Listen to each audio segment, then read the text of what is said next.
सोने के गड़े। विजयपुर नामक गांव में धर्म नाम का जमींदार रहता था। उनके पास राम और सोम नाम के दो काम वाले थे। इतने सालों से वे दोनों उन पर ही निर्भर होकर काम कर रहे थे, इसीलिए वह जमींदार उनकी कुछ मदद करने की सोच रहा था। एक दिन उन दो काम वालों को बुलाकर कहा, तुम लोग मेरे पास बहुत सालों से काम कर रहे हो।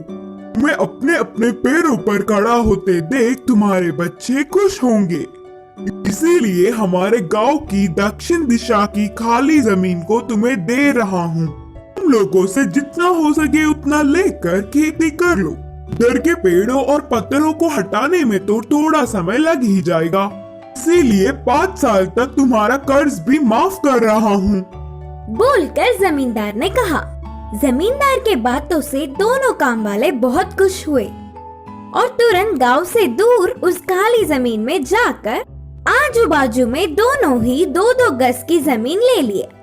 वहां के जमीन पर खराब पत्थर और पेड़ों को हटाकर साफ कर रहे थे और ऐसे ही धीरे धीरे खेती का काम भी शुरू करने लगे।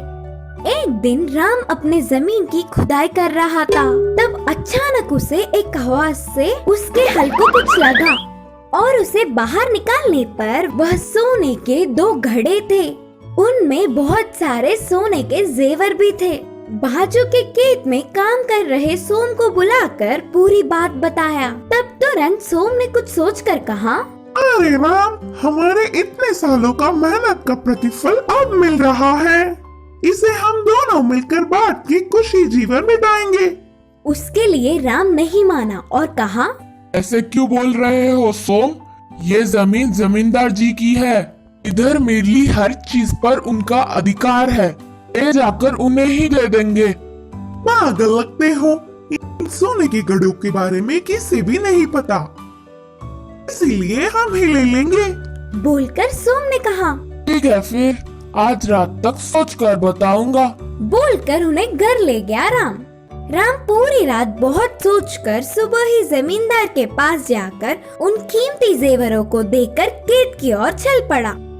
फिर राम को कोसता हुआ उसके जमीन में भी कुछ कीमती मिलेगा ही करके ध्यान से धीरे धीरे जगह जगह सोम ढूंढने लगा। उसकी सोच के मुताबिक ही दोनों सोने के घड़े उसे भी मिले और सोम की खुशी का हद ही नहीं रहा।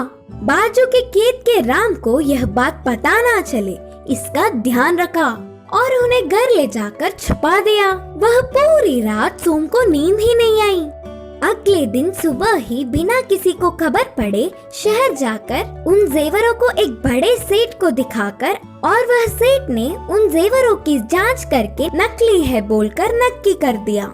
अब ना कुछ कर पाते हुए उदास होकर घर आ गया सोम। अगले दिन ही जमींदार ने अपने घर राम और सोम को बुलाया। जेवरों से भरी उन सोने के घड़ों को मैंने ही उस जमीन में गाड़ा था। मेरी इस परीक्षा में राम सफल हुआ। मुझे धोखा देने की सोचने वाले सोम की जमीन भी राम को ही दे रहा हूँ। अब से वह पूरे 4 गज की जमीन पर ईमानदार से काम कर लेगा राम। बोलकर जमींदार ने जमीन के कागजात राम को सौंपे। जमींदार को धोखा देने की सोचने पर सोम को अच्छी सबक मिली। इस कहानी की सीख है कि दूसरों की चीजों पर बिना लालच किए ईमानदार रहना चाहिए।